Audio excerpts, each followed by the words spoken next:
ng isang animal handler si Viola the Elephant sa kalsada ng Butte, Montana. Kumawala kasi ito habang pinapaliguan. Mga detalye ng balita, ibabahagi maya-maya.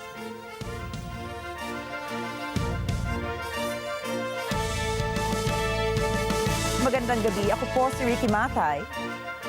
At ito ang mata ng Agila International. At para sa headlines, Kamara de Representante iimbestigahan ang gentleman's agreement sa China. Pangulong Ferdinand Marcos Jr. ipinag-utos na manguna ang gobyerno sa energy conservation. German Chancellor Olaf Scholz kinausap si Chinese leaders Xi Jinping ukol sa Russia-Ukraine war. Record-breaking na pag-ulan sa UAE nagdulot ng matinding pagbaha. At mga anak ng Beatles members na sina John Lennon at Paul McCartney nag-release ng kanta.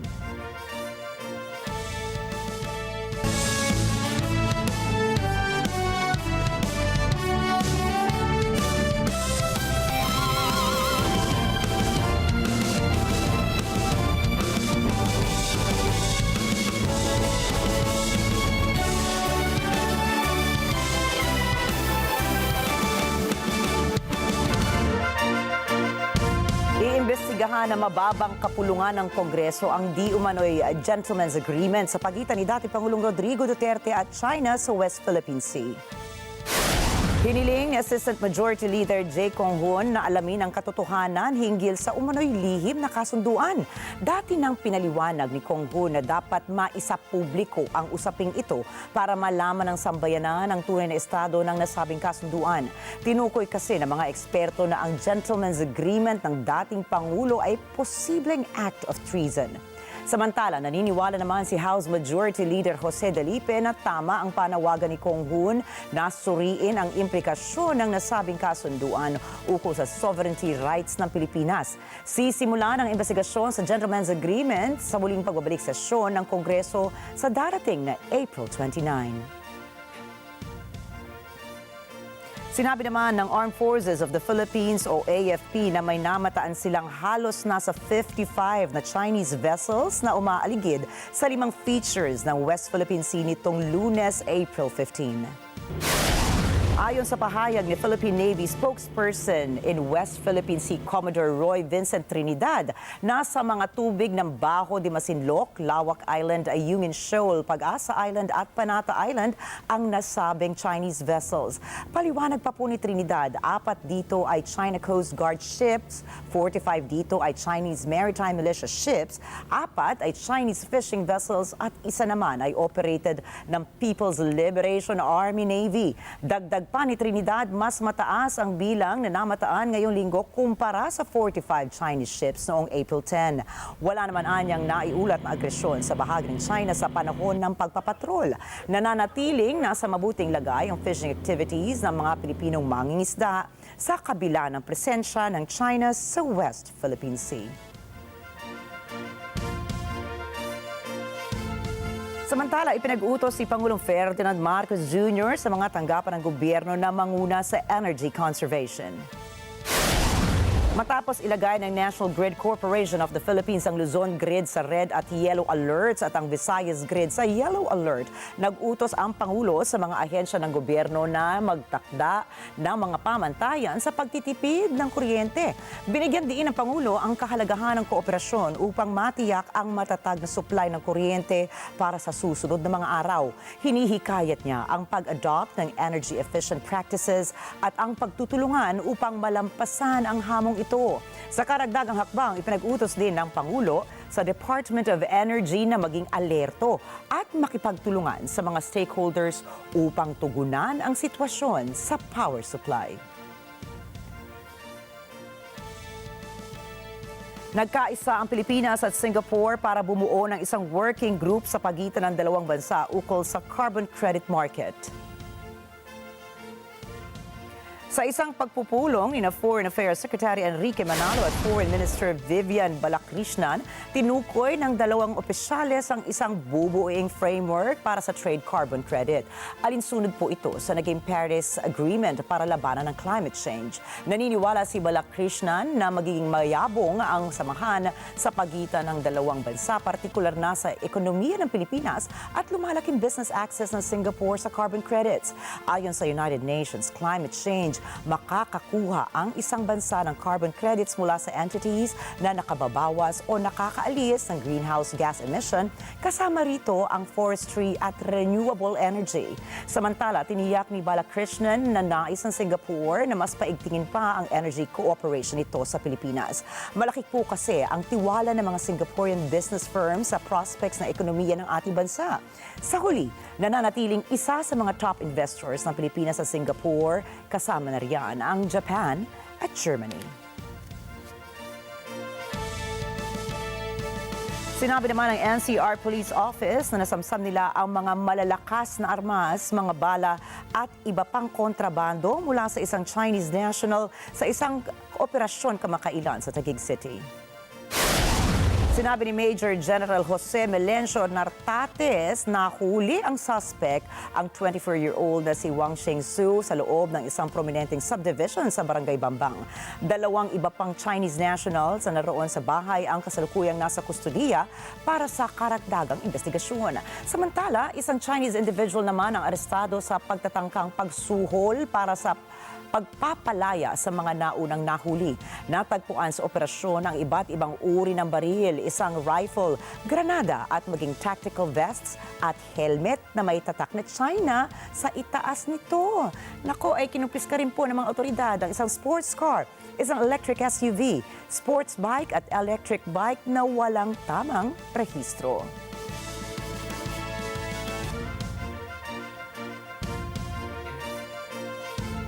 Inaresto naman ng mga pulis ang apat na hinihinalang drug pushers at nasamsam ang higit sa 430,000 pesos na halaga ng shabu at kush sa magkahiwalay na bypass operation sa lalawigan ng Rizal.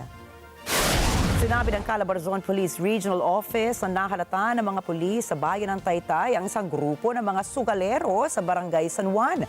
Inaresto ng mga pulis ang tatlong suspect na kinilalang sina Mohamed, Nardo at Weng habang ang iba ay nakatakas.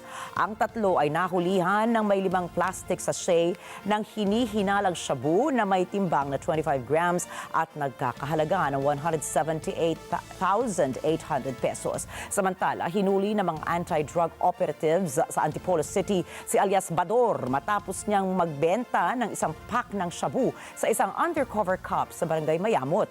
Nakuha sa suspect na isang high-value individual sa illegal drug trade ang 100 grams ng kush na nagkakahalaga ng 150,000 pesos at 3 iba pang plastics na naglalaman ng marijuana na may timbang naman po na 920 grams at nagkakahalaga ng 110,400 pesos.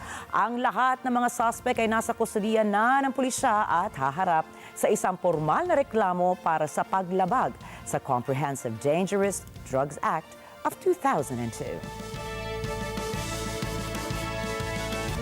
Nagkita at nagpulong ang mga opisyal ng Department of Foreign Affairs o DFA at si Iran Ambassador Youssef Ismail Zadeh.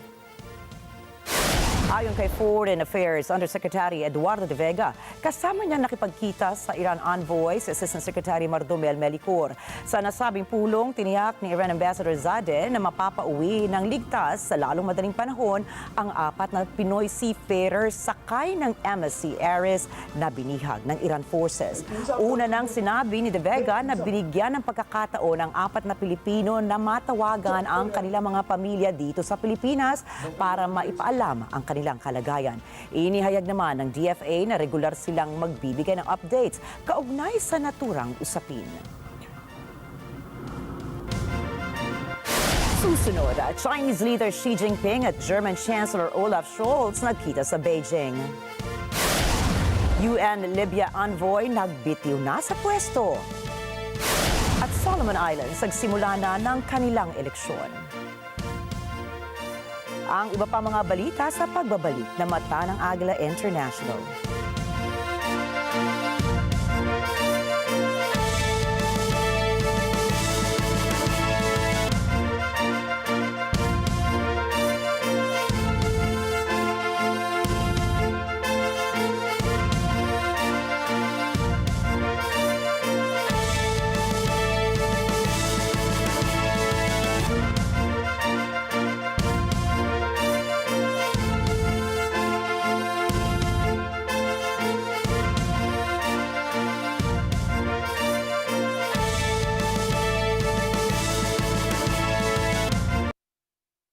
This portion is brought to you by Northview Solutions. Let us build it for you. Magpalamig ka muna sandali at alamin ang dapat nating gawin ngayong tag-init. Iwasan ang mahabang pagkababad sa init, lalo na sa tanghali. Magsuot ng mga damit na gawa sa cotton na makakapagbawas ng init sa katawan at ng mga protective gears tulad ng sunglasses at sombrero. Magdala ng payong lalo na sa mainit na panahon. Ugaling uminom palagi ng tubig. Tayo na't magpalamig muna, kasama ang Net25.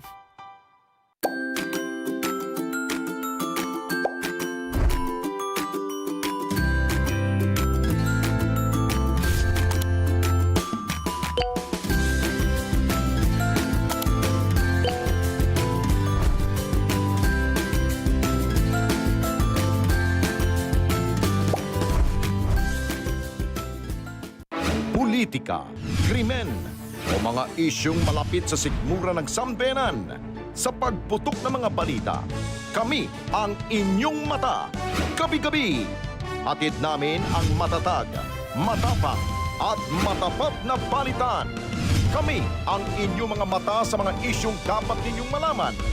Mata ng Agila Primetime, Lunes hanggang Biyernes, pagkatapos ng Road to Starkada.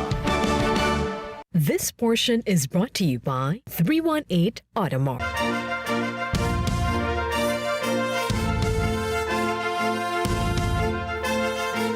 Sa pagpapatuloy ng ating mga balita ngayong gabi, nagsagawa ng anti-terrorism exercise ang Navy ng Ecuador. Sa gitna po yan ang laban nito sa drug trafficking. Sa isinagawang drills, nagkaroon ng simulation ang mga military personnel laban sa isang terrorist captured group ship sa Guayaquil Port. Ayon kay Captain Ivan Cordova, nakatuon ang drills para mahanda ang sandatahang lakas ng Ecuador na maingatan ang local maritime facilities nito mula sa banta ng terorismo. Paliwanag pa ni Cordova na papalakas ng anti-terrorism exercise ang coordination ng mga military personnel, lalo na kapag may umusbog na banta sa mga pantalan ng Ecuador. Ibinida naman ng Taiwan ang bagong homegrown na weapons system na binansagang Land Sword 2 Air Defense Missile System. Nagsagawa ng test fire ang Taiwan sa Dropping Military Base sa Pingtung County. Isinabay ito sa isinagawang exercise Divine Bow ng sandatahang lakas ng Taiwan. Mula sa test fire ng Land Sword 2 missiles ay pinakita ng Taiwan ang defense capability nito lalo na laban sa aerial enemies. Ayon po sa military ng Taiwan, kayang-kayang pabagsakin ng Land Sword 2 ang mga aircraft, helicopters, mga unmanned aerial vehicles, pati na rin ang mga cruise missiles. Pinagmamalaki ng Taiwan ang multi-role capability ng kanilang bagong weapons system bilang karagdagang proteksyon nito sa airspace ng Hanoi. Nagkita at nag-usap sina Chinese leader Xi Jinping at German Chancellor Olaf Scholz ukol sa fair trade sa pagitan ng China at Germany. Bumisita si Scholz sa Beijing para paigtingin ang economic ties ng Germany sa China bilang biggest trading partner po nito. Sa kabila ng isinagawang delegation visit ng Germany, nagsimula naman ang investigasyon ng European Union sa mga Chinese electric vehicles. Bagaman may hidwaan sa pagitan ng EU at China, naninindigan si Scholz na mahalaga ang China bilang economic partner ng Germany. Und auch wenn wir uns noch weiter in alle Welt hinein mit unseren Investitionen und unseren Lieferbeziehungen bewegen, bleibt China ja ein wirklicher wichtiger Wirtschaftspartner für Deutschland. Sangayon naman din si Xi sa pahayag ni Scholz dahil ang bilateral relations ng dalawang bansa ay may malaking epekto sa Eurasian continent. It's okay. 中德是世界第二、第三大经济体，巩固和发展中德关系的意义已经超越了双边关系的范畴，对亚欧大陆乃至整个世界都有重要影响。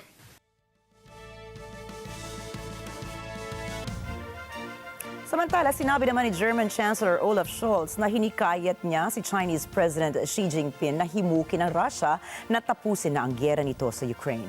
Pumayag niya si Xi na suportahan ang isang peace conference sa Switzerland. Alamin po natin ang mga detalye mula kay May Fanwez Zaragoza. Pagkatapos ng pulong kasama si Chinese President Xi Jinping, sinabi ni German Chancellor Olaf Scholz na ang salita ng China ay may timbang pagdating sa Russia. Sa kanyang post sa X, sinabi ni Scholz na hinimok niya si Xi na impluwensyahan ang Russia para iatras na ang pag-atake at tigilan na nito ang giyera sa Ukraine. Pumayag niya si Xi na suportahan ang isang peace conference sa Switzerland sa Hunyo kung saan hindi naman dadalo ang Russia. Tumugon naman si Ukrainian President Vladimir Zelensky sa X na maaaring maghatid ng makatarungang kapayapaan ang China kung magkakaroon ito ng aktibong bahagi sa international conference. Sinabi naman ng China na ito ay neutral party pagdating sa giyera sa Ukraine, sa kabila ng akusasyon na tumatanggi itong kondenahin ang opensa ng Moscow. Mayfan Zaragoza para sa Mata ng Agila, trusted, connected, on point. Nagbabala si U.S. Treasury Secretary Janet Yellen na maghihigpit at magdaragdag ng sanctions ang Amerika laban sa Iran matapos ang pag-atake nito sa Israel. Narito po ang report ni Keith Franco. Sinabi ni Treasury Secretary na sa mga darating na araw ay magpapataw ang karagdagang Washington ng sanksyon sa Iran. Ani Yellen, hindi mag-aatubili ang U.S. Treasury na makipagtulungan sa mga kaaliansan ng Amerika na gamitin ng otoridad nito pagdating sa sanctions para pigilan ang Iran sa mga mapanirang aktibidad nito. Sinabi ni Yellen na gumagamit ng economic tools ang U.S. para balikan ang ginawa ng Iran. Kasama na rito ang pag-target sa drone at missile program ng bansa at ang pagbibigay ng tulong pinansyal nito sa mga grupong tulad ng Hamas. From this weekend's attacks to the Houthi attacks in the Red Sea, Iran's actions threaten the region's stability and could cause economic spillovers. As we continue to use economic tools, including against Hamas, we've emphasized Treasury's humanitarian-related authorizations to ensure sanctions do not impede life-saving aid. Hindi nagbanggit si Yellen ng detalyadong sanctions maliban sa pagpigil ng Washington na makapag-export ng langis ang Iran at na marami pang pwedeng gawin ng US tulad nito. Ang ilang buwang kaguluhan sa pagitan ng Israel at Hamas ay nagdudulot ng tumitinding karahasan sa rehiyon. Kadamay na rito ang Iranian proxies at ang mga sumusuporta sa Palestine sa Gaza Strip. Huminit lalo ang tensyon ng targetin ng Tehran ang Israel bilang pagganti nito sa pag-atake ng Israel sa konsulado ng Iran sa Damascus. Keith Daphne Franco para sa Mata ng Agila International. Trusted, connected, on point. Nakatakdang maglunsad ang United Nations ng $2.8 billion global appeal for donations upang matulungan ang mga Palestino sa Gaza at West Bank. Sinabi ni Andrea De Domenico, ang namumuno sa Coordination of Humanitarian Affairs in the Palestinian Territory, na 90% ng nasabing pondo ay nilaan para sa mga pamilyang naaapektuhan ng giyera sa Gaza. Ang orihinal na plano ay $4 billion para sa taong ito, subalit ito ay binawasan dahil sa limitadong abilidad ng organisasyon sa pagbibigay ng humanitarian distribution, dala na rin po ng travel restrictions papasok sa teritoryo. Hindi lamang ito ang unang pagkakataon na naglunsad ang UN ng paghingi ng pondo dahil noong nakaraang taon ay nagkaroon na sila ng inilunsad na donation drive para naman po sa mga naipit sa kaguluhan. Nag-resign ang United Nations Special Envoy para sa Libya nitong Martes dahil anya sa hindi kayang suportahan ng ahensya ang political transition ng bansa. JC Umol para sa detalye. Ibinigay ni Libyan Special Envoy to the UN Abdoulaye Batili ang kanyang resignation sa dahilang hindi anya kaya ng ahensya na lalayan ang pagtatransisyon ng Libya. Ito ay matapos umanong unahin ng mga leader ng Libya ang kani-kanilang personal na interes sa paghahanap ng solusyon. It's very sad, but to note, as I said, in Libya today, the bulk of the Libyan population want to get out of this mess. They came to me and asked for a formula which will go beyond those leaders who do not want to put an end to the crisis of the country, who want to prolong their sufferings. Under the circumstances, there is no way the UN can operate successfully because they put the brake on the wheel of any solution. This is what we are faced with today, unfortunately. Inanunsyo rin ni Batili ang delay sa National Reconciliation Conference na dapat sana ay si April 28. Wala pang panibagong petsa para dito. Hanggang sa ngayon ay nahihirapang makaahon ng Libya mula sa ilang taong labanan at kaguluhan matapos mapatalsik noong 2011 ang diktator na si Muammar Gaddafi. Hati ang bansa sa gitna ng kinikilalang gobyerno ng UN na nakabase sa Tripoli at ng kalaban nitong administrasyon na nasa silangang bahagi ng bansa. Ani ni Batili, ang makasariling pag-iisip ng mga kasalukuyang leader ang dahilan kung kaya't hindi makausad ang bansa. At dahil dito, naghihirap aniya ang mga tao sa Libya. Si Batili ay nagsilbing Special Envoy sa UN noong Setyembre 2022 matapos din mag-resign ng kanyang sinundan na si John Kubis noong Nobyembre 2021. GC Yumul para sa mata ng Agila International, Trusted Connected, on point. Sa iba pang balita, sa ikalawang araw na makasaysayang hush money criminal trial ni dating US President Donald Trump, panipis ng panipis umano ang pinagpipili ang jurors. Inilarawan ng isa sa hindi napili ang kanyang karanasan sa loob ng korte sa Manhattan. Jeff Sanidad para sa detalye. Inilarawan ni Kara McKee ang kanyang karanasan tungkol sa proseso ng pagpili ng mga hurado sa hush money criminal trial ni dating US President Donald Trump. Sinabi ni McGee na nakamamangha ang nangyari at uubra sana siya dahil kaya niyang ipagsantabi ang kanyang personal na paniniwala, kaya lang ay hindi pwede ang kanyang schedule sa trabaho. Everyone was really kind of trying to put their own feelings aside and be impartial, and there were people from I want to say kind of sorry both sides of the aisle in the jury box who were answering the questionnaire who said I do have these prior political beliefs either in favor of or against the defendant, but I am willing to put that aside and try and be impartial because I think everyone kind of sensed that we were running out of potential jurors, and I'm sure they could call more, but there was a sense of like, oh, we need to be here and do our civic duty. Ayon pa sa 29 anyos na juror sana, nanghihinayang siya na hindi siya magiging bahagi ng pagsubok na ito kay Trump. Dahil ayon kay McKee, kaya niyang maging impartial sa paghusga dahil naniniwala siya na sino man ay may karapatan sa patas na pagdinig ng kaso. I said I could be impartial because I think that no matter who someone is in this country, the right to a fair trial is more important to me than my own particular feelings about that person. And that's what I would keep in mind. Sinabi rin ni McGee na napansin niyang na may sandaling nakasara ang mga mata ni Trump. Hindi niya matiyak kung ito ay naiidlip o sadyang niraramdamang nangyayari sa paligid. Jeff Sanidad para sa mata ng Agila International. Trusted, connected, on point. Masusi namang binabantayan ng Australia, China at United States ang pangkalahatang halalan sa Solomon Islands ngayon dahil sa potensyal nitong epekto sa regional security.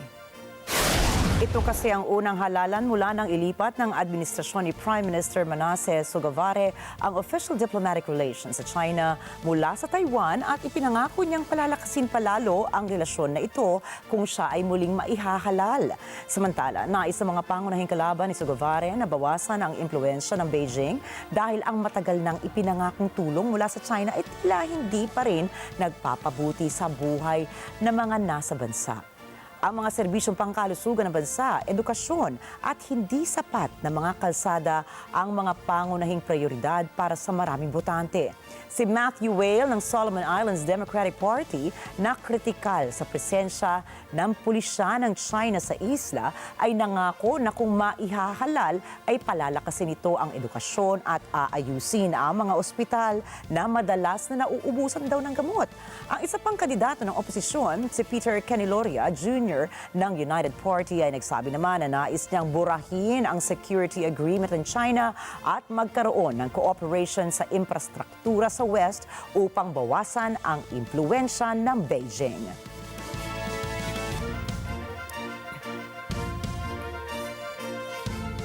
Nangako ang 20 bansa ng higit sa $610 million para tugunan ang kritikal na sitwasyong pangkatauhan sa Ethiopia. Higit sa 21 milyong katao ang nangangailangan ng tulong doon habang sa palala ng palala ang krisis ng taggutom. Naganap ang donor conference sa European headquarters ng United Nations. Hangarin po nito na makalikom ng malalaking donasyon patungo sa $1 bilyong na ayon sa UN ay kailangan para sa aid sa Ethiopia sa susunod na 3 buwan. Bagamat hindi nila makukuha ang $1 bilyong agad-agad, sinabi nilang kailangang simulan ng punan ang puwang sa pagitan ng pangangailangan at pondo. Ayon kay UN Assistant Secretary General for Humanitarian Affairs Joyce Misuya, ito ay simula lamang at umaasa sila sa patuloy na paraming suporta sa taong ito. Kasama sa 20 bansang nangako ng donasyon ang top donor ng Ethiopia na Estados Unidos. Ang US po ay nangako ng $154 million. Nangako naman ang Britain ng $125 million. Samantala, sinabi ng European Union na nangako ang member states nito ng higit sa $139 million. Humaharap ang Ethiopia sa internal conflicts, problema sa klima at krisis sa pagkain at malnutrisyon. Nananawagan ng mga health experts sa international community ng agarang aksyon upang mapigilan ang pagkalat ng Mpox disease. Ayon sa isang pag-aaral, nakakabahala ang Class 1B o ang bagong strain ng Mpox disease. Anya natagpuan ang Clade 1B virus sa Katimugan o Kamituga, isang mining town sa Democratic Republic of Congo. Sinabi ng experts na ang Clade 1B virus na Mpox ay isang pandemic potential. Ito ay mas mabilis makahawa at kumalat umano sa mga tao sa pamamagitan ng sexual contact. Paliwanag ni Dr. Jason Kindrachuk, Associate Professor in Infectious Disease sa University of Manitoba, nakakitaan nila na mabilis sa pagbabago ang strains ng Mpox virus kaya tumaas ang bilang ng nagkakasakit nito. Ang Mpox disease ay dating tinatawag na monkeypox disease. Karaniwan itong naipapasa sa mga tao dahil po sa sexual contact. Ilan sa sintomas nito ay blisters at swollen lymph nodes. Kadalasang tumatagal ang Mpox disease ng 2 hanggang 4 na linggo at sa kasalukuyan may available vaccines naman para mapigilan ang pagkalat ng Mpox disease. Susunod, pag-ulan sa UAE nagdulot ng grabing pagbaha. NBA play-in West bracket, kasado na. At mga anak ng Beatles, the singer, nag-release ng kanta. Ang iba pang mga balita sa pagbabalik na mata ng Agila International.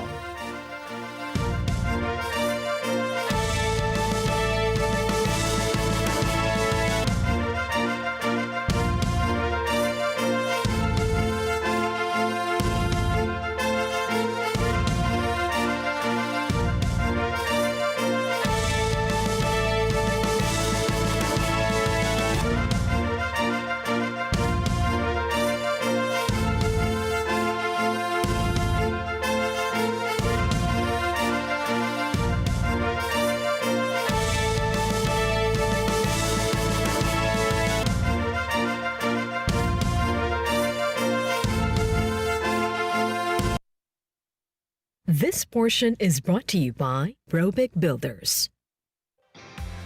Ang pinaka-inaabangang Summer Blast 2024, nandito na! Sama-sama tayong mag-enjoy sa mga variety shows, game zone, kiddie shows, food parks, bazaar, water fun, amusement rides, and the most awaited concert. Kasamang mga sikat na banda, Angela Ken, Sean Archer, Jumanji, Kalista, Zib, Nobita, Maki, Rocksteady, Zach Tabudlo, at Rico Blanco. Tara na't sumama at isama ang barkada. Ituloy na ang gala sa April 20, 2024 sa Philippine Arena Complex. CDV, Bocaue, Bulacan. Huwag nang magpahuli pa. Tara na sa Summer Blast 2024. Masaya to! Ang mga maiinit na balita at rumaratsyad ang usapan ng bayan. ihahatid namin sa 100%! 100% ang pagbabalita. 100% talakayan. Lunes hanggang Biyernes. Alas 5 hanggang alas 7 ng umaga. Live na live sa Radyo Agila 1062 Mega Manila. At sa Net 25. 100%! Sa Net 25, let's net together. Sa Net 25. This portion is brought to you by North Luzon Express Terminal.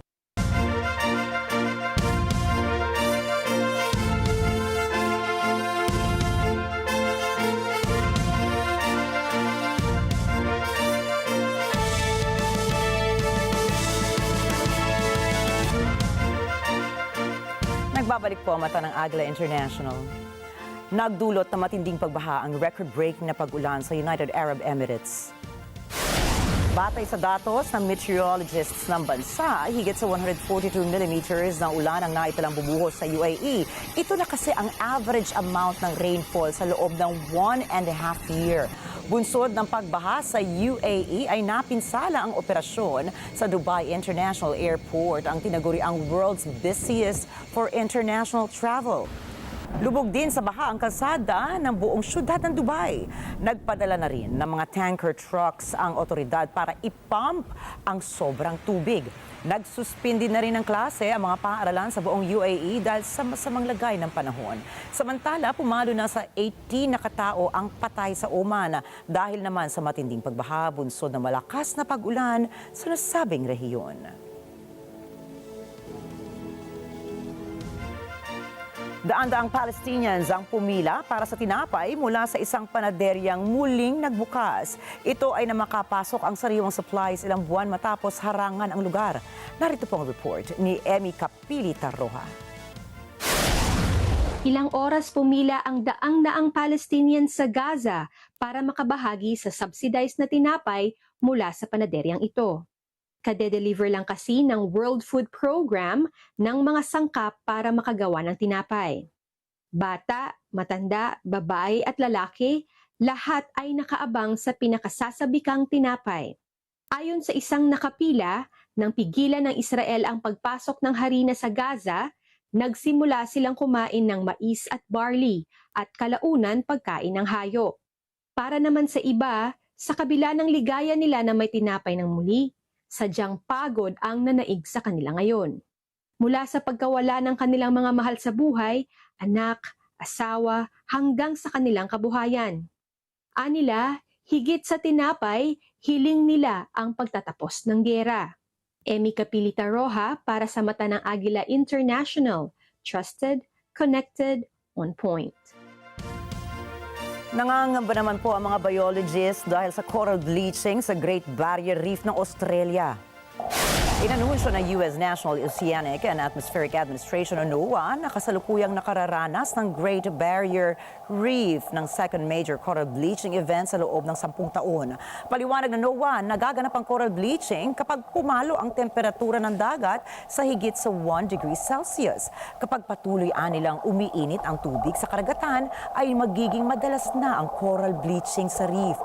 Ayon po kay marine biologist Anne Hoggett, tuwirang apektado na ang UNESCO heritage site na ito ng climate change. Kailangan na ang agarang solusyon sa industrial carbon pollution ng isang bansa. Enough. We need massive cuts to big things like our industrial carbon pollution that is happening. And that's up to governments, and it's not just up to a single country. Every country has to play their part. And Babala naman ni Professor Andrew Hui, isang marine ecologist sa James Cook University, hindi biro ang epekto ng coral bleaching sa reef.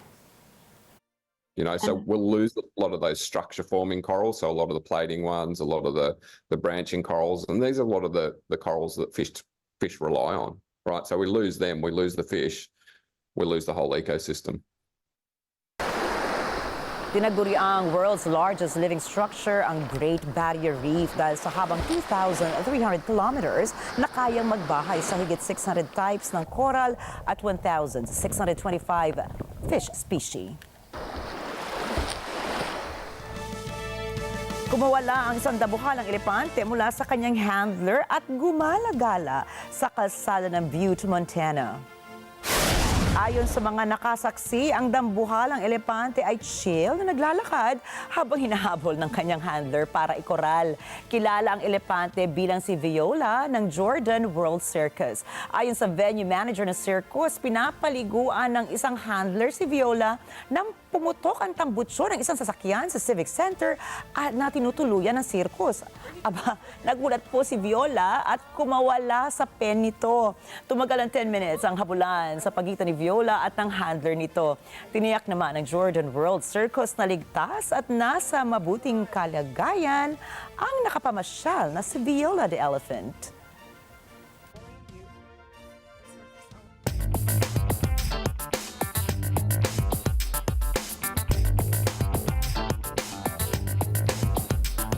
At chocolate lovers, ihanda na po ninyo ang inyong mga bulsa. Ito ay dahil sa tumaas o dumoble ang presyo ng cocoa sa pandaigdigang merkado. Sa pagsasara ng trading ngayong Lunes, pumalo ang exchange value ng cocoa beans sa halagang $11,000 per ton. Batay sa datos ng ICE Futures Exchange, ang kasalukuyang exchange value ng cocoa o cocoa ay 2 beses na mas mataas kaysa sa exchange value nito noong 1977 pa naman. Nitong Martes naman ay bahagyang bumaba ang exchange value ng cocoa beans na $10,894. Pero ayaw isang tabi ng ilang negosyante ang pagbaba ng exchange value ng cocoa beans. Naniniwala sila na malaki ang epekto ng pagkasira ng mga pananim ng cocoa sa West Africa, ang lugar kung saan madalas manggaling ang supply nito sa buong mundo. Bukod sa crop disease, nakakaapekto rin anya sa supply ng cocoa ang extreme weather events kagaya ng mga pagbaha at matinding init ng panahon. Iniulat din ng International Cocoa Organization na magpapatuloy ang global cocoa bean deficit dahil sa pag-atake ng Houthi group sa mga barko na dumaraan sa Red Sea. Sinabi ng business experts na dapat asahan ng publiko ang pagtaas ng presyo ng mga tsokolate. Anila, ipapasa kasi ng chocolate workers or chocolate makers ang kanilang production cost sa mga mahihilig bumili at kumain ng chocolates.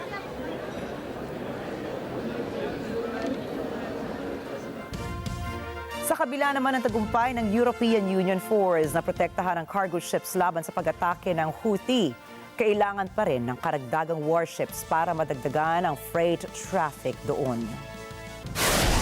Tinawag na Operation Aspides Bay sa salitang Griego na pananggalang inilunsala. Ayon pa kay Guy Perez, kung nais dagdagan ang mga barkong dumaraan sa Red Sea, hindi kakayanin ng kasalukuyang bilang ng warship at sa Red Sea noong Nobyembre. Isang kampanyaan niya na nagpapakita ng pakikiisa sa Palestinians sa Gaza. Sinabi ng Houthis na tatargetin nila ang mga barko ng Israel, Britain at Amerika, pati na ang mga papuntang Israel ports. Ayon sa US Defense Department, may 50 beses nang umatake ang Houthi rebels laban sa mga barkong sibilyan at militar na naglalayag sa tubig ng Yemen. Dahil po dito, tumaas ng husto ang presyo ng insurance para sa mga barkong dumaraan sa Red Sea. Umiikot na tuloy ang mga ito sa mas mahabang ruta sa pinakatimugang bahagi ng Africa.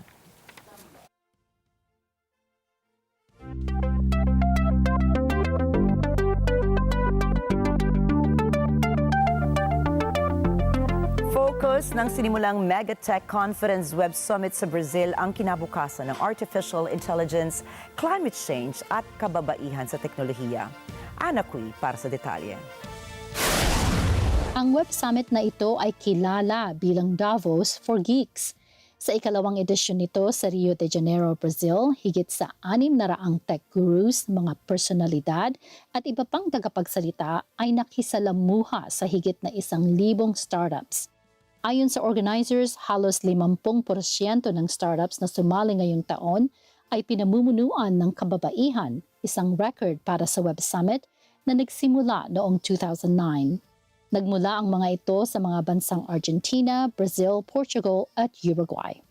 Ani Conference Director Arthur Pereira, nakapokus ang diskusyon ngayon sa mga isyung pangmundo tulad ng AI, fintech, climate change at human rights.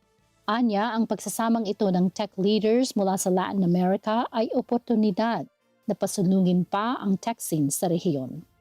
Ang orihinal na Web Summit na nagsimula 15 taon na ang nakalipas ay inilipat sa Lisbon noong 2016. Ang edisyong Pan-Latin America ay ginaganap tulad ng orihinal na summit na isinasagawa naman tuwing Nobyembre. Plano ng organizers na gawin ang Latin America edition dito sa Rio hanggang 2028. Pinagsasama ng summit ang startups at mga higanting tech companies tulad ng IBM, BYD, Salesforce, Huawei at JP Morgan. Ayon sa Rio officials, ang summit ay makaaakit ng 40,000 spectators kada araw at magdadala ng 33 million reals o $6.4 million sa ekonomiya ng lungsod. Anakwi para sa mata ng Agila International, trusted, connected, on point. At handang-handa na po ang dalawang astronauts na sasabak sa first crewed flight ng Boeing Starliner mission ng NASA. Para kilalanin kung sino-sino sila, narito po si JD Mahinay para sa detalye. Nakaschedule na ang crewed flight test ng Boeing Starliner sa May 6 para dalhin ang dalawang astronaut ng NASA sa International Space Station o ISS. Sasakay sina NASA astronaut Butch Wilmer at Suni Williams sa bagong spacecraft para malaman ang kapasidad ng Starliner sa mga crewed flight missions. Magiging in command ang veteranong si Wilmer na may 178 days in space at 2 space flights sa kanyang record. Samantala, magiging piloto naman ng Starliner si Williams na may 322 days in space sa dalawang expedition missions nito sa taong 2006 at 2012. Gagamitin ang Atlas V rocket yung United Launch Alliance para paliparin ang Starliner patungo sa outer space. Nakatakdang ganapin ang launch sa Space Launch Complex 41 sa Cape Canaveral Space Force Station sa Florida. Ito na ang pangalawang lipad ng Boeing patungo sa ISS at pangatlo ng Starliner bilang flight test. JD Mahinay para sa mata ng Agila International. Trusted, connected, on point.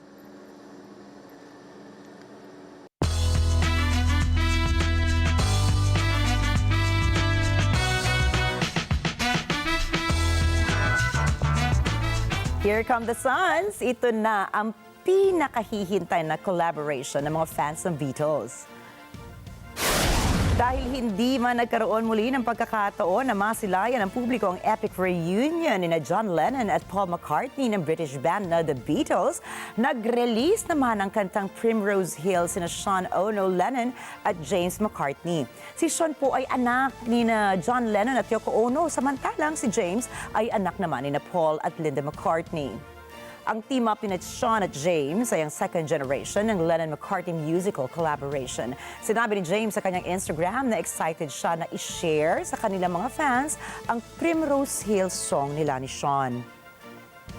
Super proud naman si Paul McCartney sa achievement ni James at Sean at pinuri rin ng Beatles stars sina James at Sean dahil sa pagsusulat nila ng kantang Primrose Hill. Hindi naman napigilan ng mga fans ang kanilang katuwaan at excitement sa music collab ni Sean at James. Pinoint out din ng ilang fans ang pagkakahawig ni Sean at James kina John Lennon at Paul McCartney. Sinabi nilang maganda ang kantang Primrose Hill ni Sean at James. Swak na swak din daw sa pandinig ang harmonies and melodies ng dalawang artists. May iba pang nag-request na sana ay masundan pa ang musical collab ng dalawang Beatles sons.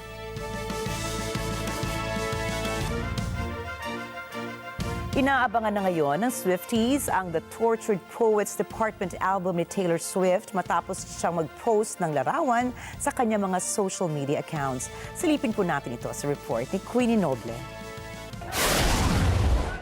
Makikita sa post ng singer-songwriter na si Taylor ang isang Target-exclusive vinyl version ng The Tortured Poets Department na nakatakdang ilabas sa April 19. Naglalaman naman ang kanyang post ng linyang I wish I could unrecall how we almost had it all. At marami sa mga netizens ang nag-iisip kung ito ay bahagi ng lyrics para sa kanyang new album. Samantala, sinulat niya ang mga bagong kanta sa pinaka-aabangan niyang album sa tulong ng mga producer na sina Jack Antonoff at Aaron Dessner. Kinikilala ito bilang pang-11th studio album ni Taylor na nasa pangangalaga ng Republic Records. Queenie Noble para sa mata ng Agila International. Trusted, connected, on point.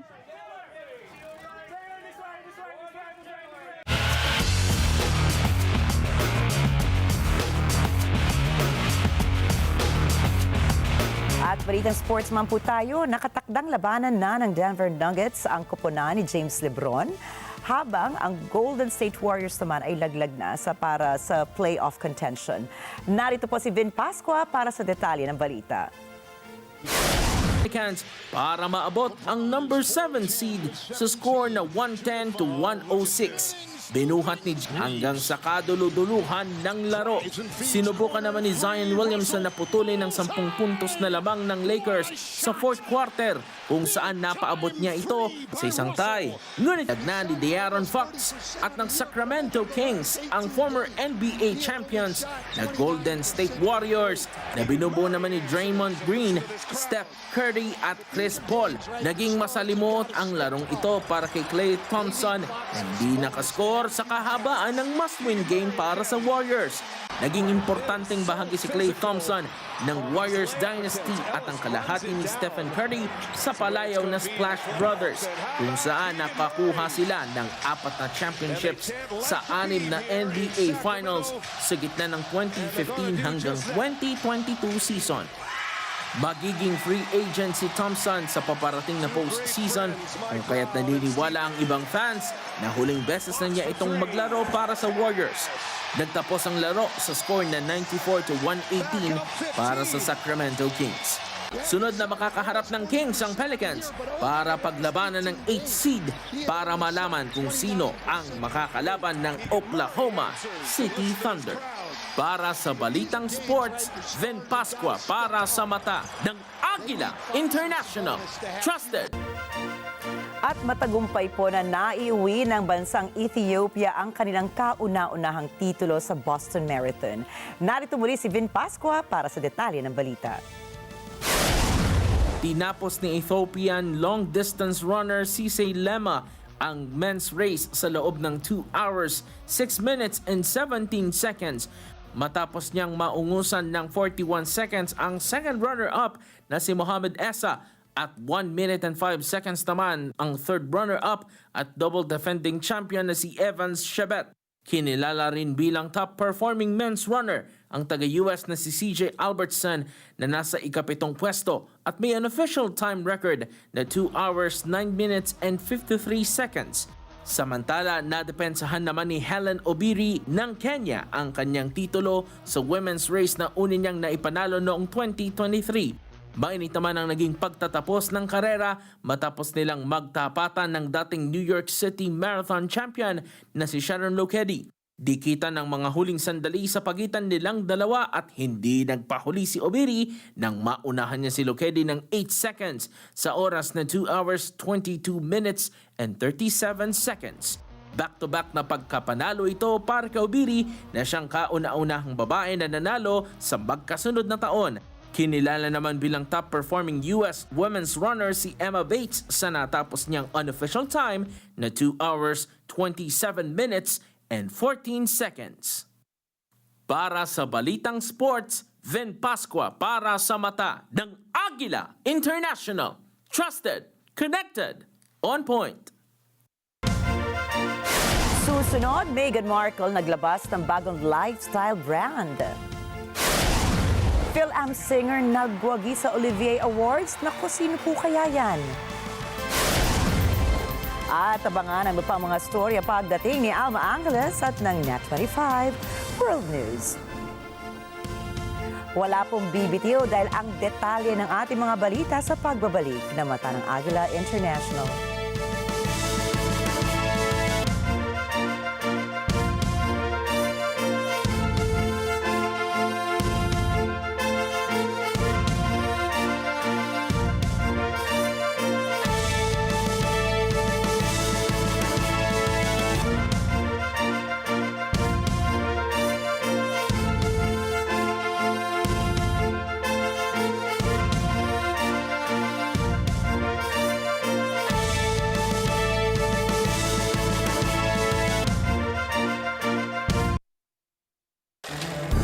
From community champions to global change makers, meet the diverse group of laureates whose dedication lights a path towards a brighter future. Living in these times of challenges and troubles, it is a welcome treat to find that there are extraordinary individuals who try to make this world a notch better. Be moved by their stories and be inspired by their courage. This is not just an award ceremony, it's a celebration of hope. Here at the 2024 Sinofil Asia International Peace Awards, and the front row is reserved for Open for Business. Open for Business with Cesar Vallejos, Sunday, 9 p.m. Sunday 25.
Sa pagpapatuloy ng ating mga balita ngayong gabi, naglunsad ng isang bagong lifestyle brand ang asawa ni Prince Harry ng Britain na si Meghan Markle na tila ipinangalan sa kanilang Oceanside, California home.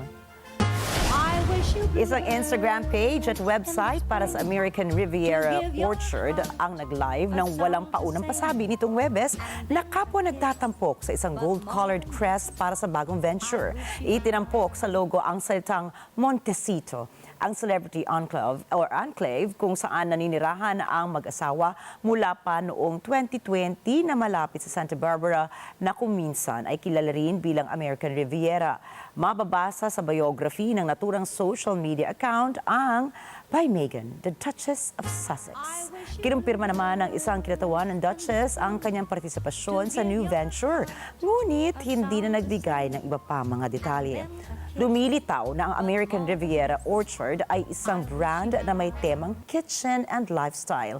Ang launching nitong Huwebes ay may kasamang retro-style promotional video kung saan si Meghan Markle ay makikitang nag-aayos ng mga bulaklak at nagbabike sa isang kusina. Isang mailing list ang nag-aalok sa users ng pagkakataong mag-sign up upang unang makaalam tungkol sa mga produkto, availability at updates mula sa American Riviera Orchard. Matatandaang mula ng iwanan ni Harry at Meghan ang kanilang royal duties noong 2020 at lumipat sa California ay wala ng anumang post sa opisyal nilang Sussex Royal Instagram account. Bago naman sila ikasal, ay isinara na kapwa ang personal social media accounts at dating lifestyle blog ni Meghan Markle. Gayunman, sa mga nagdaang taon ay itinuloy na mag-asawa ang iba't iba mga pakikipagsapalaran sa media. Binitikos nila ang royal family ng Britain sa maraming pagkakataon, kabilang narito ang isang Netflix documentary series at ang blockbuster Spare autobiography ni Harry. Ang mag-asawa ay mayroon ding Spotify exclusive podcast deal na nagkaroon lamang ng isang show at natapos na noong isang taon. Nag-drop din ng Netflix ng isang animated series na likha ni Meghan Markle. Noong Enero ngayong taon ay sinabi ng isang executive ng Netflix, multiple projects from the couple including a movie remained in very early development. At nagwagi po bilang Best Actress sa Laurence Olivier Awards 2024 ang Filipino-American na si Nicole Scherzinger. Nakuha nito ang gantimpala sa pagganap niya ng revival ng West End musical Sunset Boulevard.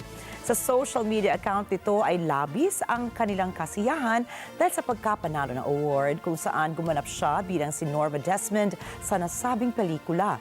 Si Nicole ay dating frontwoman ng pop group na Pussycat Dolls at nakilala rin bilang long-standing judge ng X Factor US at maging X Factor UK.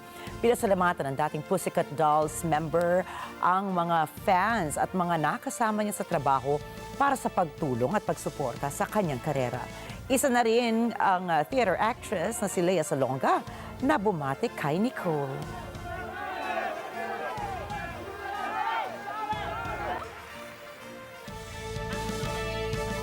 So congratulations to Nicole. Alam naman natin na naging very active din po siya dito sa show business sa Pilipinas, kung kaya't marami rin siyang tagahanga na talaga namang Pilipino. Hindi lamang yung nakilala siya, parang si Ate Mads, si Direk Mads, talagang fan niya ng Pussycat Dolls. Pero kahit yung mga hindi naging fan ng Pussycat Dolls kasi medyo bata-bata na, nakapanood naman ng X Factor Philippines. Kaya congratulations po.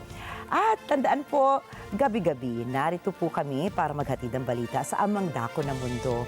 Muli, ako po si Ricky Matay at ito ang Mata ng Agila International para sa balitang nangyari sa iba't ibang panig ng mundo. Tingnan na natin kung meron pong good news din si Ms. Alma Angeles para sa Net 25 World News. Take it away, Alma.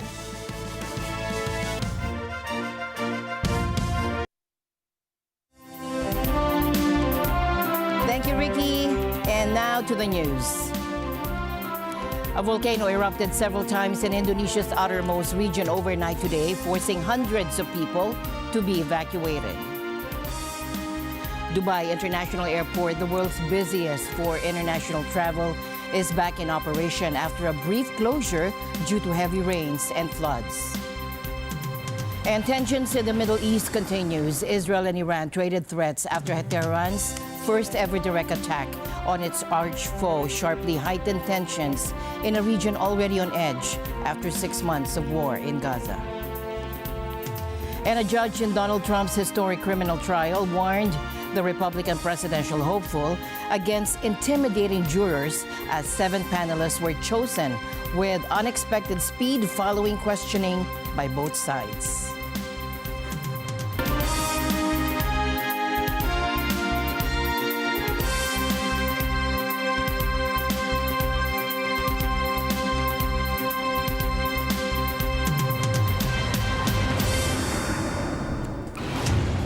First up in our news, a volcano erupted several times in Indonesia's outermost region overnight today, forcing hundreds of people to be evacuated.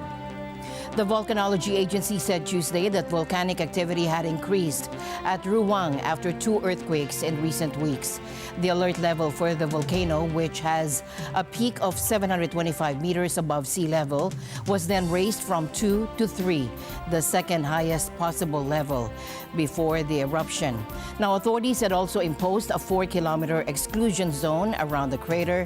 Indonesia, a vast archipelago nation, experiences frequent seismic and volcanic activity due to its position on the Pacific Ring of Fire. Meanwhile, the Dubai International Airport, it's the world's busiest for international travel, and it's now back in operation after a brief closure due to heavy rains and flooding. Kimi Orya has more. The world's busiest air hub for international passengers confirmed a halt to arrivals at about 7:30 Tuesday evening before announcing a gradual resumption more than 2 hours later.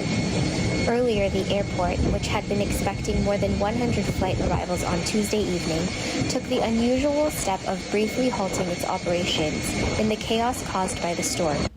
Dubai, the Middle East's financial center, has been paralyzed by the torrential rain that caused floods across the United Emirates and Bahrain.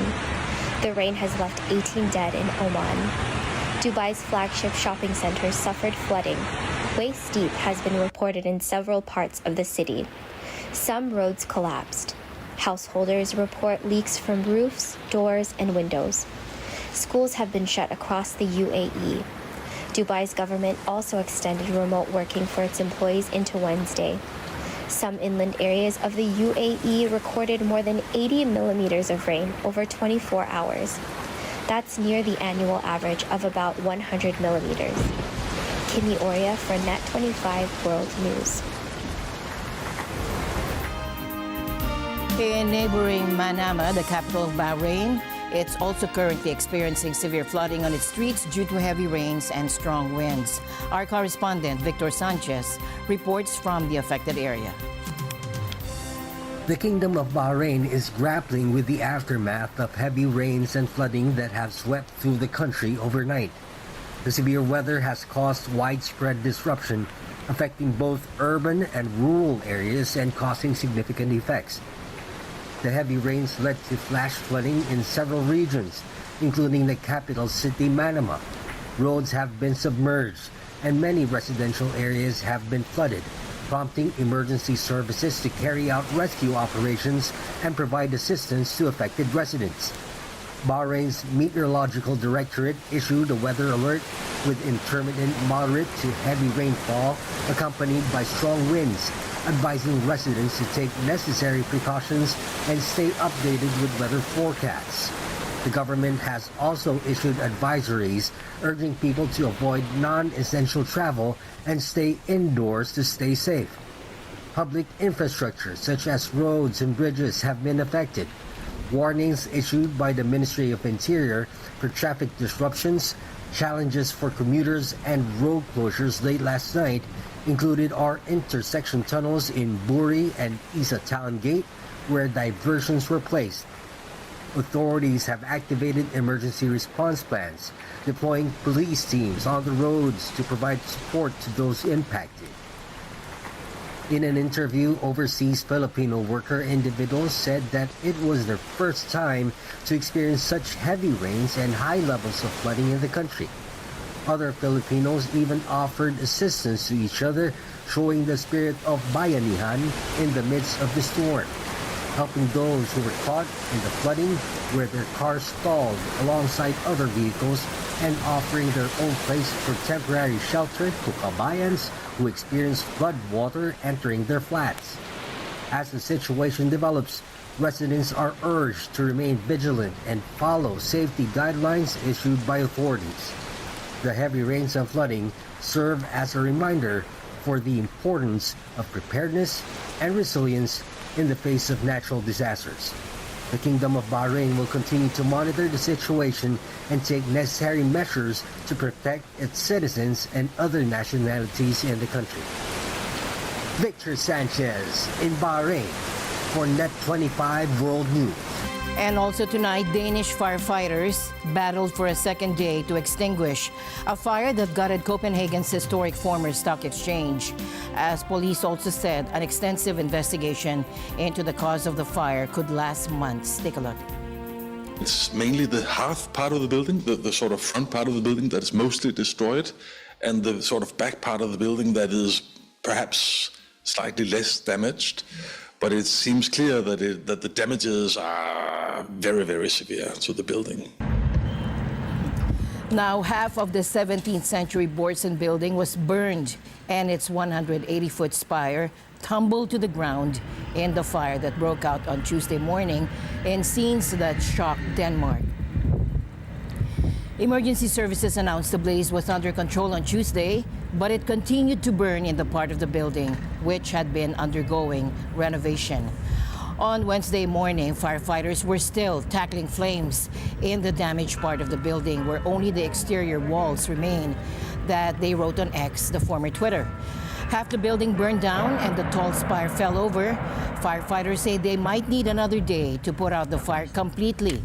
Now, no one knows yet what caused the fire, and police are investigating, and they say it could take months to figure out. Meanwhile, tensions in the Middle East continues. Israel's army said that Iran will not get off scot-free after the Islamic Republic launched an unprecedented wave of missiles and drones at Israel last weekend. Israel faces international pressure to refrain from striking back at Iran for its missile and drone attack. Let's listen in. We cannot stand still from this kind of aggression. Iran will not get scot-free with this aggression. We're here with the body of one of the ballistic missiles that was launched from Iran directly to Israel. Iran knew that when she was firing over 110 ballistic missiles, besides the cruise missiles, the rockets, the drones, firing 110 ballistic missiles is an escalation to the region, is a dangerous escalation. If those ballistic missiles would have hit Israel, it would cause a dangerous consequences to the region. But this is a ballistic missile launched from Iran on Saturday in order to attack Israel. It was one of over 110 ballistic missiles. Each of them carried around half a ton of explosives. Their role, their whole intention was to kill and destroy Israel and Israeli lives. If they wouldn't have been intercepted, the scale would be immense. Really difficult to understand the magnitude of a half a ton explosive charge on a missile that is directed towards civilians. There needs to be a response. There will be a response, as the Chief of Staff said. This cannot be allowed to happen. With a half a ton and another 110 like this were headed in Israel's way. We had 30 cruise missiles. We had 170 explosive drones, all headed to cause death and destruction in Israel. That can't be permitted to happen again. Meanwhile, Israel's War Cabinet convened for the third time following the Iranian attack. Amid speculation of undisclosed Israeli plans, now there's talk within the American administration of a potential limited strike on Iran. Look, Israel lives in a dangerous neighborhood, and again, I think it's important to take a step back here and look at the U.S.-Israel defense relationship, the multi-decades-long relationship that we have with Israel, and understand, again, that the United States recognizes the neighborhood that Israel lives in, the threats to regional security and stability that exist if Israel is not able to defend itself. And so I'll just leave it there. But doesn't that give them carte blanche then just to go as big as they want? I'm not going to get into hypotheticals. Like I said, whether or not Israel responds is an Israeli decision. We don't want to see a wider regional conflict. You see the Department of Defense and the broader U.S. government working hard to de-escalate tensions in the region. You can see that in all the readouts that the Secretary's had with his counterparts throughout the Middle East region. However, fears of a wider regional conflict overshadow the focus on Gaza's plight. Meanwhile, after the Iranian strike, Israel's war cabinet met for the third time. It remained unclear when Israel might strike and whether it would target Iran directly or attack its interests or allies abroad, including in Lebanon, Syria, Iraq, and Yemen. But the attention on Gaza's suffering is obscured by worries about a larger regional confrontation.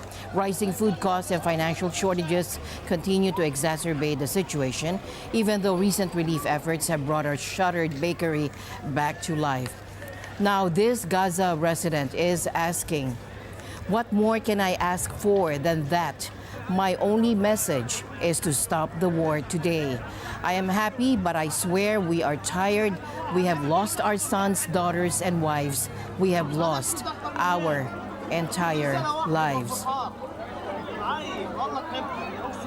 Meanwhile, Iran's president has warned the tiniest move against the country would bring a fierce response.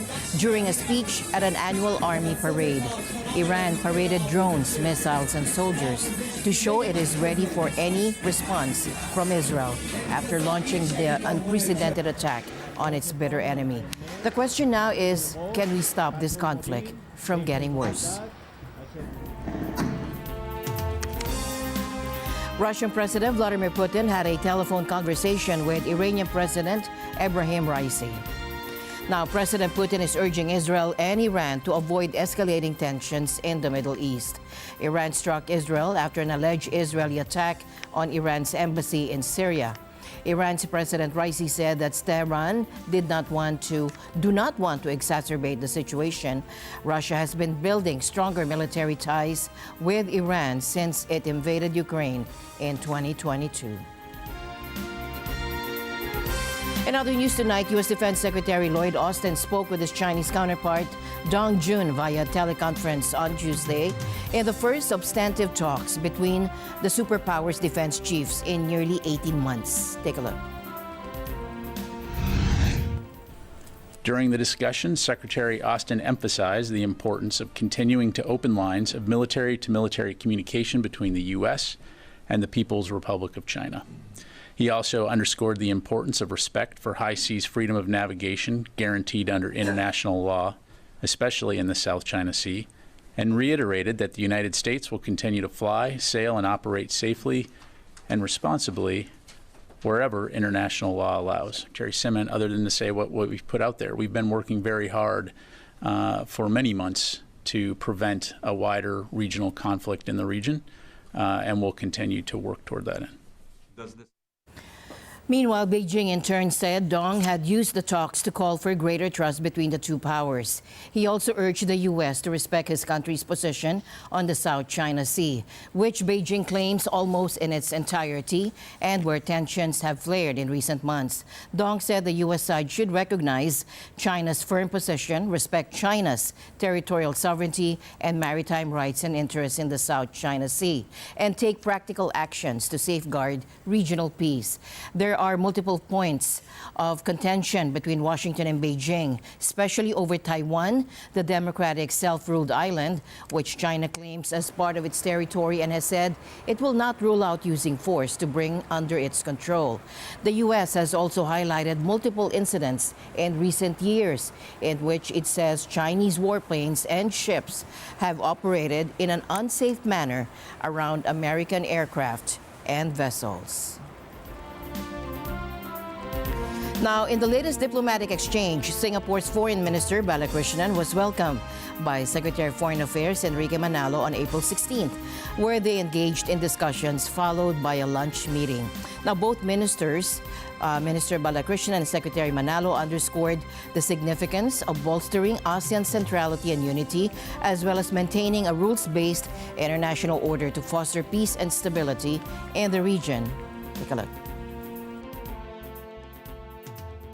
Singapore has been a long-standing supporter and advocate of the UN Convention of the Law of the Seas. We agree that peace in the South China Sea is beneficial to both the Philippines and Singapore, as well as to our entire region. Now, Balakrishnan's visit comes as the Philippines and Singapore mark 55 years of diplomatic relations. Coming up, the judge in Donald Trump's historic criminal trial warned the Republican presidential hopeful against intimidating jurors as 7 panelists were chosen with unexpected speed following questioning by both sides.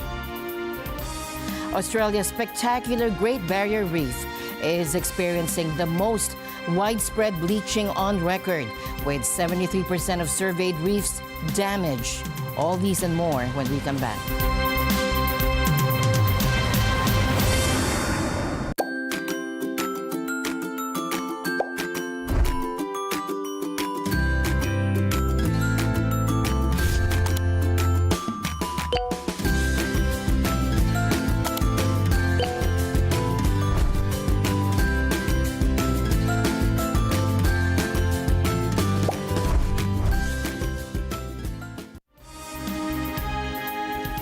Welcome back. The judge in Donald Trump's historic criminal trial warned the Republican presidential hopeful against intimidating jurors as 7 panelists were chosen with unexpected speed following questioning by both sides. Karen McGee, a dismissed juror, described the jury selection process as a fascinating thing. Take a look.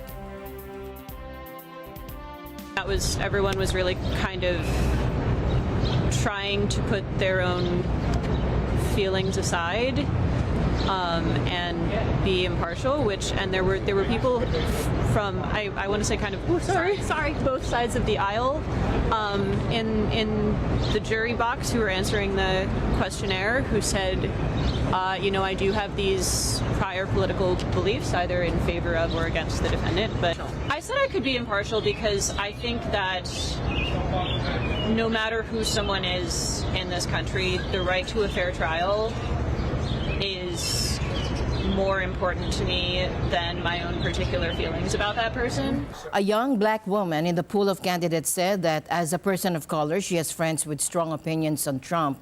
You can't judge him because he speaks his mind, said another. A third possible juror said he found Trump fascinating and mysterious, prompting Trump's lawyer Todd Blanche to respond, all right, thank you. Now, Judge Merchan, meanwhile, cautioned Trump at one point that his muttering was audible to one juror who faced scrutiny over social media posts. 8 million people live in New York, but just 12 are being picked to judge the most controversial man in the country. So we think we have a very conflicted, highly conflicted judge. He shouldn't be on the case, and he's rushing this trial, and he's doing as much as he can for the Democrats. This is a Biden-inspired witch hunt, and it should end very quickly. Jurors who are selected will be granted anonymity to protect them from harassment.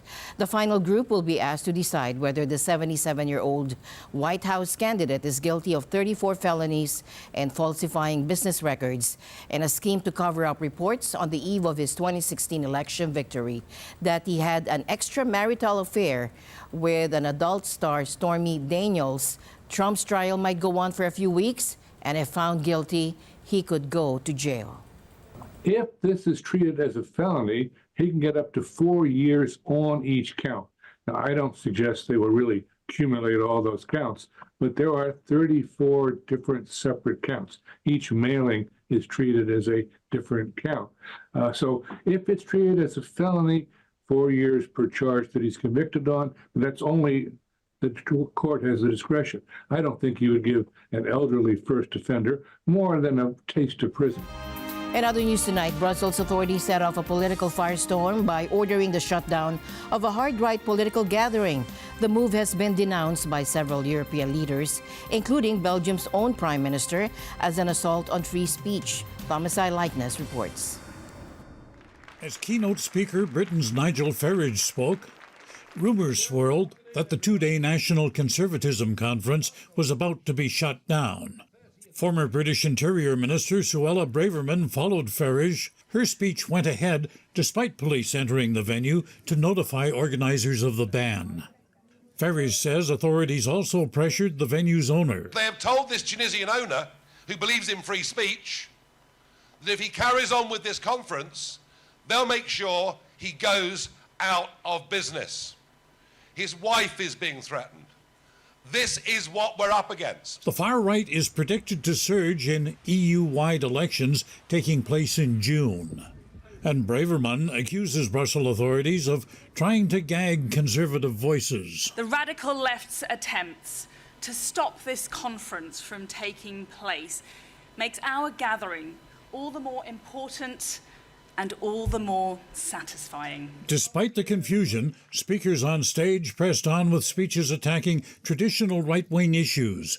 Braverman weighed in on the growing number of migrants seeking refuge in the UK and Europe. If only the globalists in Brussels put as much energy into securing our borders as they did trying to gag conservatives, maybe our continent would be in a healthier state. For his part, Brussels Mayor Amir Kur says he issued the ban in order to ensure public security.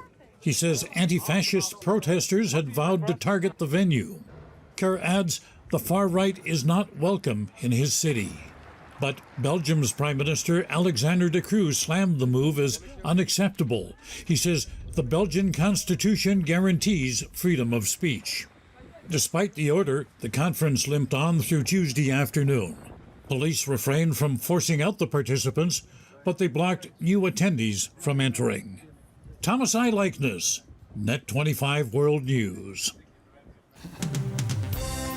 The Great Barrier Reef, a natural wonder and the world's largest living structure, is in crisis. A staggering 73% of surveyed reefs are now suffering from the worst bleaching event ever recorded. And this bleaching, caused by rising water temperatures, threatens the vibrant ecosystem that thrives within the reef. For the first time ever, even the most resilient areas show signs of extreme bleaching, with coral losing over 90% of its color. Take a look.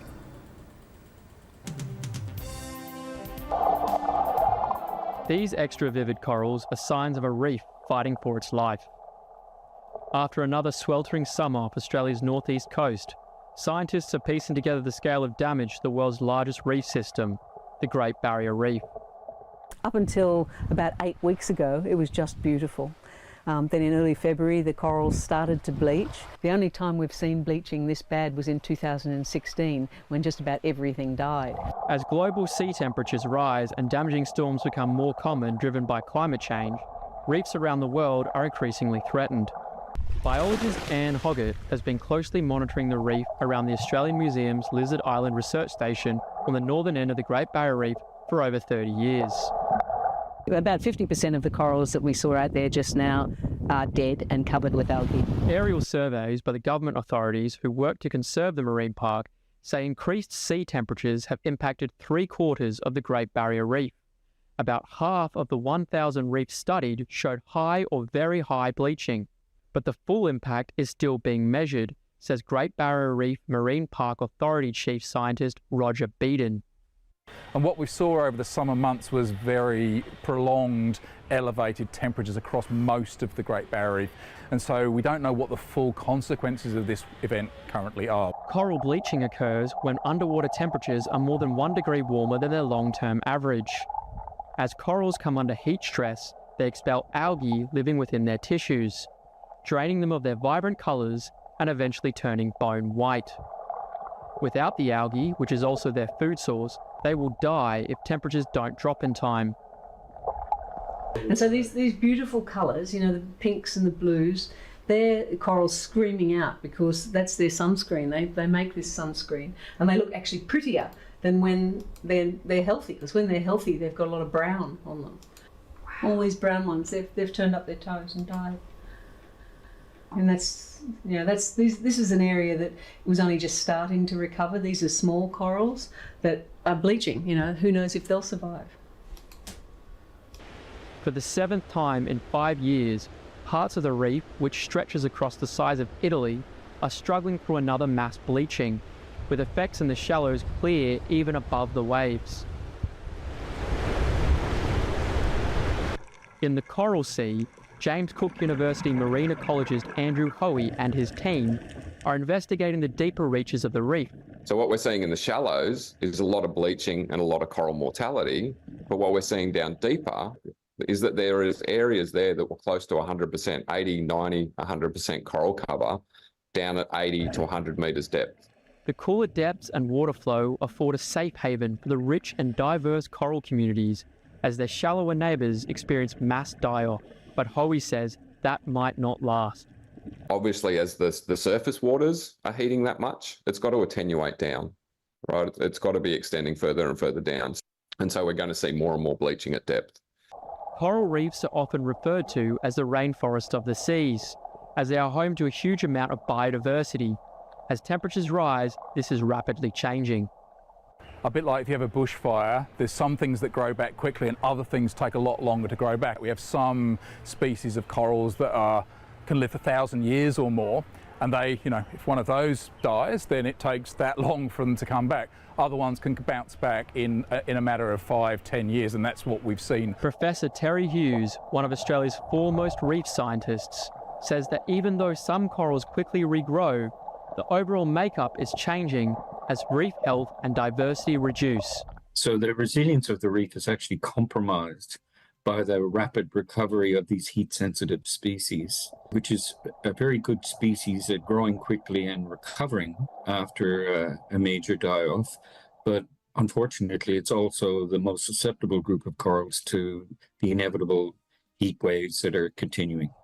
We'll lose a lot of those structure-forming corals, so a lot of the plating ones, a lot of the branching corals, and these are a lot of the corals that fish rely on, right? So we lose them, we lose the fish, we lose the whole ecosystem. Back on Lizard Island, Hoggett and her husband Lyle are eyeing retirement from from a very different reef. It makes me so sad and angry. Coral reefs are so beautiful and I love them so much and they do so much good for the world. It just makes me angry that it's within our power to stop this from happening and we are not doing anywhere near enough quickly enough. We need massive cuts to big things like our industrial carbon pollution, and that's up to governments, and it's not just up to a single country. Every country has to play their part.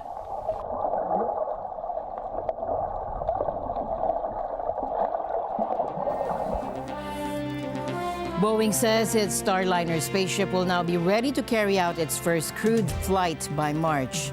But the actual launch date will depend on space calendar constraints. Bobby Soriano has more details. What you see here is a time-lapse video of the capsule being rolled out at the Kennedy Space Center so it can be installed atop an Atlas V rocket. The first test flight with a crew on board will be carried out sometime next month. 2 astronauts will pilot the Starliner to the International Space Station. There, it will remain docked at the space station for 8 days. It will then be brought back to Earth, landing in the southwestern United States. The troubled program has experienced numerous postponements. During testing, Boeing engineers identified new issues relating to a faulty parachute system. Wire harness tape used extensively through the capsule has also been found to be flammable under some conditions. The company finally succeeded in May 2022 in reaching the space station for the first time without a crew on board. NASA spokesman Steve Stitch defends the delays as being in the interest of safety. NASA hopes to certify Starliner as a second taxi service for its astronauts to the space station. Elon Musk's SpaceX has provided transportation since succeeding in a test mission of its Dragon capsule in 2020. Bobby Soriano for Net25 World News. And that's all the news we have for you tonight. On behalf of the Mata ng Agila team, I'm Alma Angeles signing off. Good night.